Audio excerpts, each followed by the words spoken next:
आज एक रोचक बातचीत करते हैं आरक्षण पर। पहले वाक्य में यह बोल दूं कि सामाजिक न्याय की पूरी लड़ाई केवल आरक्षण की लड़ाई नहीं है। आरक्षण सामाजिक न्याय का एक बहुत छोटा सा हिस्सा है। इस पर किसी वीडियो में बहुत विस्तार से मैं बातचीत करूंगा और दोनों के बीच क्या फर्क है इस पर विस्तार से अपनी बात रखूंगा। फिलहाल यही कि आरक्षण एक बहुत छोटा सा हिस्सा है, सामाजिक न्याय की लड़ाई उससे कई गुना बहुत बड़ी है। विश्वविद्यालयों में आरक्षण लागू होने के अलग किस्से हैं जिस पर अलग से बात होनी चाहिए कि इस देश में विश्वविद्यालयों को मां सरस्वती का पावन प्रांगण किसने बनाया था। और जबकि ज्योतिबा फूले, सावित्रीबाई फूले, फातिमा शेख, उस्मान शेख, उन्होंने जो विश्वविद्यालय और शिक्षा के ख्वाब देखे थे, पेरियार ने जो ख्वाब देखे थे, डॉक्टर अम्बेडकर ने जो तस्वीर देखी, छत्रपति शाहू जी महाराज ने जिस तरह से आरक्षित करने के हिस्सेदारी नुमाइंदगी की की बात ये सारी बातें विश्वविद्यालयों की दहलीज के भीतर क्यों नहीं आ पाई, इस पर भी इस देश को सोचना चाहिए और अलग अलग मसलों पर इस पर भी बात होती रहेगी। आज मैं विश्वविद्यालयों में आरक्षण के जरिए 2-3 घटनाओं की बात करने वाला हूं। जी हां, विश्वविद्यालय में जाति और विश्वविद्यालय में आरक्षण। घटना यह है कि अभी हाल ही में यूपी के सिद्धार्थ विश्वविद्यालय में एक नियुक्ति हुई है। किस कोटे में? ईडब्ल्यूएस कोटा, यानी इकोनॉमिकली वीकर सेक्शन, यानी आर्थिक रूप से कमजोर गरीब तबके के लिए। सुनने में आपको यह लगेगा कि ईडब्ल्यूएस यानी गरीबी के आधार पर दिया गया आरक्षण है 10%। नहीं हुजूर, इतना ही सच नहीं है। सच यह है कि यह आरक्षण केवल उन जातियों को मिलेगा जो सवर्ण जातियां हैं। यानी ईडब्ल्यूएस कोई आर्थिक आधार पर आरक्षण नहीं है, वह भी जाति के आधार पर दिया गया आरक्षण है। जाति के आधार पर जो गरीब है उसको दिया गया। ईडब्ल्यूएस आरक्षण ने आरक्षण की मूल भावना को कुचल कर रख दिया है, लेकिन इस देश में आरक्षण का लाभ लेने वाला तबका इस बात को समझ ही नहीं पाया, और अगर समझ पाया तो इस बात की मुखालफत नहीं कर पाया। ये कोई गरीबी उन्मूलन कार्यक्रम नहीं है आरक्षण। इतनी सी बात इस देश में किसी को समझ में नहीं आई, और अगर समझ में आई तो क्यों आपने इसका विरोध नहीं किया, यह सोचने का दौर है।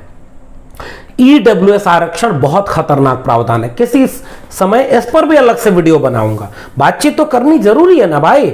सामाजिक न्याय की पाठशाला क्यों जरूरी है, इतने विषय हैं देखिए, और इन सब विषयों पर अलग अलग बात होनी है। आइए लौट कर आते हैं ईडब्ल्यूएस कोटे पर जो नियुक्ति हुई है उत्तर प्रदेश के सिद्धार्थ विश्वविद्यालय में।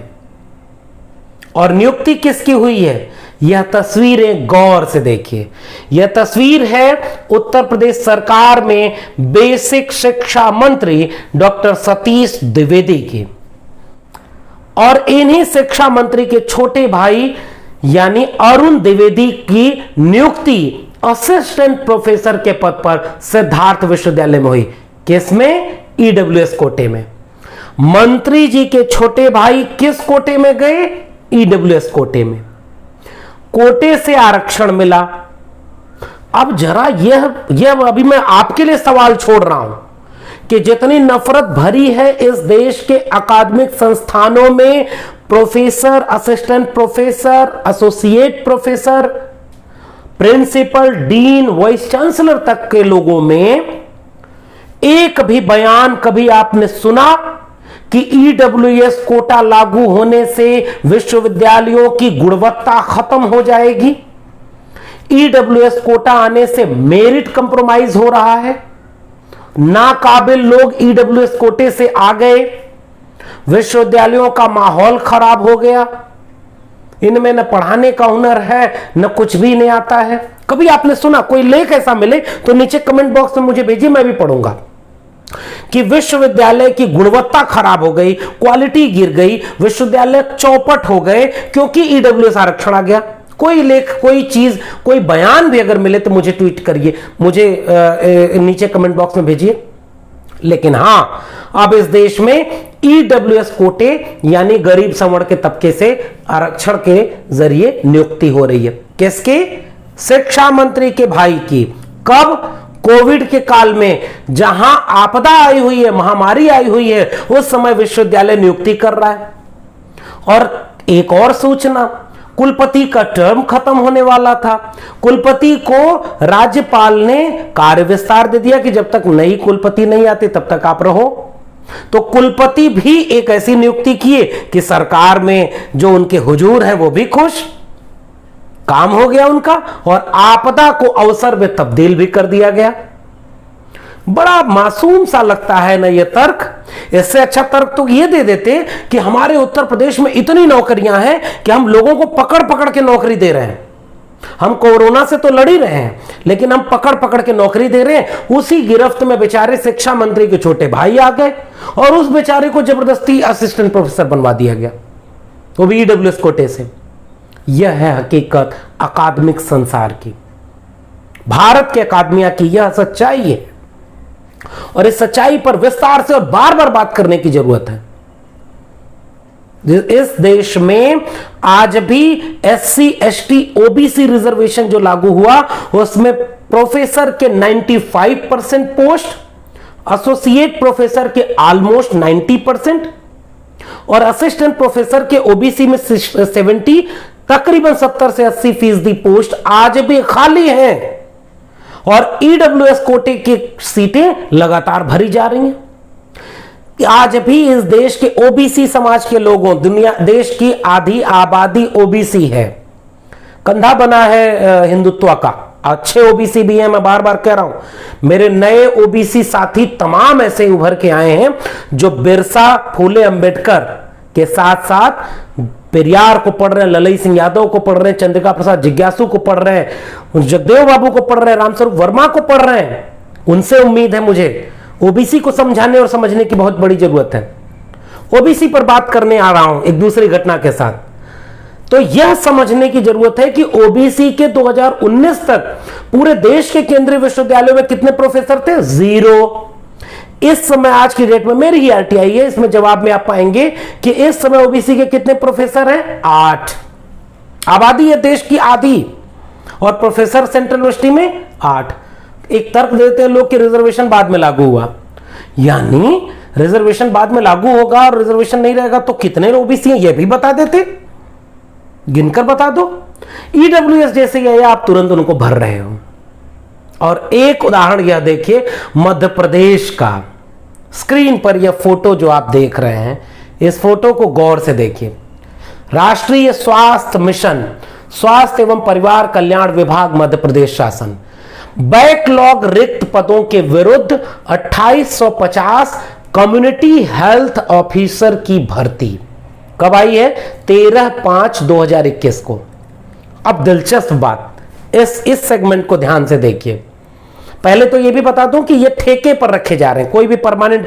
अब पूरे देश में जैसे ही आरक्षण लागू हुआ, स्थायी नौकरियां खत्म की जा रही हैं। ओबीसी, एससी, एसटी, इन लोगों को यह बात भी समझनी चाहिए, निजीकरण आपका सब कुछ खा चुका है। अब इस विज्ञापन को गौर से देखिए। वैकेंसी आई है, कुल वैकेंसी कितनी है? 2850। यूआर के पद कितने हैं? 355। UR-EWS, फिर से देखिए, EWS किसके लिए है? UR के लिए है, यानी अपर कास्ट के लिए है। और UR का मतलब, मैं अपर कास्ट कह रहा हूं, टेक्निकली ये गलत है, क्योंकि टेक्निकली इसका मतलब है अनरिजर्व्ड, लेकिन हकीकत में अनरिजर्व्ड जैसा कुछ नहीं। जहां रिटन एग्जाम है ना, वहीं थोड़ा बहुत है। और अगर यूआर क्या होता है इसको देखना है तो उत्तर प्रदेश की भर्तियों को देखिए। उत्तर प्रदेश की कोई वैकेंसी ऐसी नहीं है जिसमें यूआर का मतलब यूआर है। उत्तर प्रदेश की हर वैकेंसी में यूआर का मतलब रिजर्व फॉर सवर्णा है, यह है यूआर।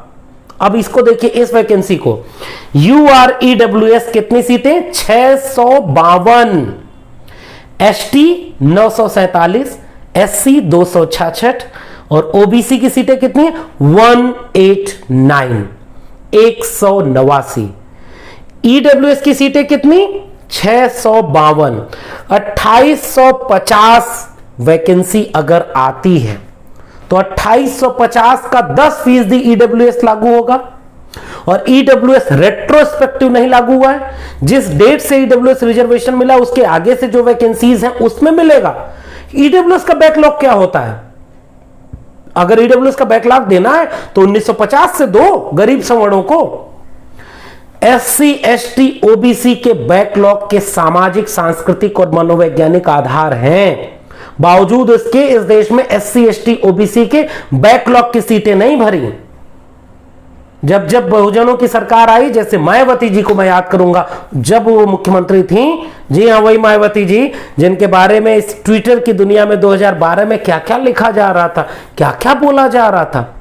एक देश के सबसे बड़े सूबे की मुखिया, दलित महिला राजनेता जो मुख्यमंत्री की कुर्सी पर बैठी हो, उसका अपमान इस देश ने 2012 तक किया है। अभी भी करते हैं, अब थोड़ा कम बोलते हैं क्योंकि बहुजनों की ताकत मजबूत हो गई।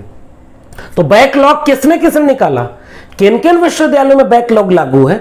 जरा मुझे खोज करके मिले तो कुछ विज्ञापनों को मेरे कमेंट बॉक्स में भेजिए कि इस देश के किस किस विभाग में, किस किस विश्वविद्यालय में बैकलॉग के लिए अलग से नियुक्तियां हुई और कितनी हुई हैं। अब इस बैकलॉग की नियुक्ति को देखिए। ईडब्ल्यूएस का बैकलॉग 685 सीटें, इसका कोई तर्क बनता है? अन्य पिछड़े वर्ग के लिए मध्य प्रदेश में कितना आरक्षण है, क्या आपको पता है? दूसरा सवाल, अन्य पिछड़ा वर्ग यानी ओबीसी की आबादी मध्य प्रदेश में कितनी है? कितनी आबादी को कितना आरक्षण मिला है, यह खोज करके आप बताइएगा। और इस सवाल को अगर आपको वक्त मिले, मन करे तो थोड़ा बढ़ाइए कि सवर्ण तबके की आबादी इस देश में कितनी है और ईडब्ल्यूएस के नाम पर अगर 10% आरक्षण मिल गया तो उनका कितनी आबादी को कितना आरक्षण मिला, खोजिए। और अगर आपको पता है तो नीचे कमेंट बॉक्स में बताइए, लोगों को समझाइए कि उनकी आबादी इतनी है और मिल गया इतना। ओबीसी की आबादी कितनी है, एससी की आबादी कितनी बढ़ी, कहां कहां कितनी आबादी है, क्या एससी को पूरा रिप्रेजेंटेशन मिला, एसटी को मिला, यह सोचने की जरूरत है। तो मध्य प्रदेश में ओबीसी आरक्षण है केवल 14%, जिसे 27% करने के लिए पिछले दिनों कुछ कोशिश हुई। हाई कोर्ट ने पूछा कि भाई आप इसको 27% करने में क्या क्या है, आप 2 हफ्ते में जवाब दीजिए। सरकारें गिर गई, सरकारें बदल गई, नए लोग बन गए, वहां जो मुख्यमंत्री है वो खुद ओबीसी तबके से कहे जाते हैं। और आरक्षण कितना ओबीसी को? 14%। सेंट्रल गवर्नमेंट में अब आरक्षण कितना है? 27%। वैकेंसी में आरक्षण कितना दिया? 189। 2850 सीटों में से 189 सीटें ओबीसी को रिजर्व हैं। कह तो रहे हैं कि वो नीचे डिस्क्लेमर देके कह रहे हैं कि रिजर्वेशन का क्राइटेरिया न्यायालय में है और वो जब आएगी तो ओबीसी की कुल 630 सीटों में से 441 सीटों का आवंटन कर देंगे। ये कैसी नियुक्ति प्रक्रिया? क्या उन ओबीसी के लोगों की बाद में नियुक्ति होगी, अलग से नियुक्ति होगी, केवल ओबीसी की नियुक्ति होगी? ऐसा कुछ नहीं होने वाला। तो यह है पूरा खेल। इस खेल को आप सिद्धार्थ विश्वविद्यालय से लेकर के मध्य प्रदेश तक ले जाइए और फिर मन करेगा तो देश के हर विश्वविद्यालय में खोज कर देखिएगा दलित, पिछड़े, आदिवासी कितनी सीटें आपकी भरी गई। बैकलॉग शॉर्टफॉल भूल जाइए। देश के किसी विश्वविद्यालय में बैकलॉग शॉर्टफॉल जितना होना चाहिए था उतना नहीं मिला। ईडब्ल्यूएस को मिलेगा क्योंकि ईडब्ल्यूएस के लोग तो मुख से पैदा हुए हैं, भुजाओं से पैदा हुए, जंघे से पैदा हुए, जन्मजात मेरिटधारी हैं। ये दुनिया उन्होंने बनाई, उन्होंने पैदा किया है। और ये आरक्षण से आकर के लोग गंदा कर दे रहे हैं विश्वविद्यालयों को और ये नौकरियों में आरक्षण लेके आ जा रहे हैं नाकाबिल लोग। ईडब्ल्यूएस के जरिए काबिल लोगों का नियुक्ति हो रही है। जो ईडब्ल्यूएस में नियुक्ति सिद्धार्थ विश्वविद्यालय में हुई है, ईडब्ल्यूएस कोटे में पर्सनल इनकम जोड़ी जाती है और वह व्यक्ति पहले से पढ़ा रहा होता था। पढ़ा रहे व्यक्ति की सैलरी ईडब्ल्यूएस क्राइटेरिया के कैसे एक्सीड नहीं कर पाई भाई? धांधली तो यह भी है। ईडब्ल्यूएस की सर्टिफिकेट कैसे बन रही है? छुपा है क्या ये सच आपसे? गरीब होने पर आमादा यह पूरा जमात, हर व्यक्ति के पास ईडब्ल्यूएस सर्टिफिकेट। कास्ट सर्टिफिकेट आप ऐसे नहीं बनवा सकते। कास्ट सर्टिफिकेट में कितने तरह के प्रावधान हैं। ओबीसी की कास्ट सर्टिफिकेट में अगर वो है कि 3 साल तक चलेगी, लेकिन हर 6 महीने में ओबीसी को उनकी इनकम सर्टिफिकेट मांग करके उनको बाहर किया जाता है नौकरियों से। ईडब्ल्यूएस आया है दैवीय आरक्षण, चोटीधारी जनेऊ वाला आरक्षण, यहां सब जायज है। सोचिए आपको कैसा लग रहा है यह सब सुनते हुए। सोचिए कि आप ईडब्ल्यूएस आरक्षण के बारे में कितना जानते हैं। सोचिए आपकी विश्वविद्यालयों से लेकर के स्वास्थ्य बीमा बैंक, वहां से लेकर के सरकारी कर्मचारी अधिकारी हर जगह कितने आरक्षण लागू हुए हैं और आपको कितना आंकड़े पता है। आंकड़े तो लाशों के भी नहीं पता है, आंकड़े तो लोगों के मरने के भी नहीं पता है। और बहुत मन करे तो रोइए, यह अलग बात है कि आपके रोने का कोई कैमरा लाइव टेलीकास्ट नहीं दिखाएगा। धन्यवाद।